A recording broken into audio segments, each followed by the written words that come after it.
GMA Kapuso Foundation nang apod-apod na ug dinali ang hanabang alang sa mga human sa nahitabong sunog sa Barangay Pusok, Lapu-Lapu City. Alang sa latest update, atong makauban live si Luan Mirondina. May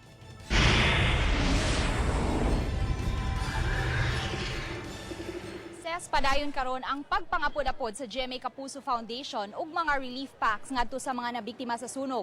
As of 10 a.m. this morning, adunay 153 ka mga pamilya nga gipahimutang karon dinhi sa Pusok Elementary School ug sa Pusok National High School. Apan ang giandam sa GMA Kapuso Foundation alang kini sa 360 ka mga pamilya base kini sa data gikan sa Barangay Pusok. Ang uban kanila nakapangita na manggod og boarding house, ang uban sab nakapangita na og ilang kadangpan like adto sa ilahang mga kabanay. Sa kinatibukan moabot sa 659 ka mga individual ang gipahimutang sa duha ka tunghaan.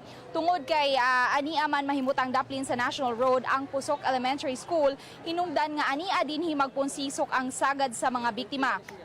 Gani mo average og tag 40 ka mga individual ang anaa karon sa matag classroom. Hinungdan nga giawhag ang mga biktima nga mobalhin didto sa Pusok National High School tungod kay aduna pay unom ka mga classrooms nga bakante didto. Apan lagi kay sagad man sa mga nabiktima mga trabahante sa MEPS, hinungdan nga mas gipili nila nga anhi dinhi sa Pusok Elementary School.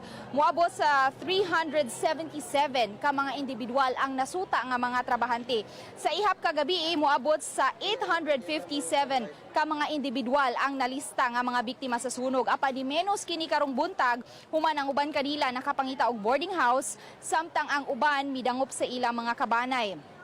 Samtang alang ni atong buot muhatag no og hinabang, gikinahanglan usab kaayo karon ang gatas tungod kay ubay-ubay sa mga nabiktima mga bata.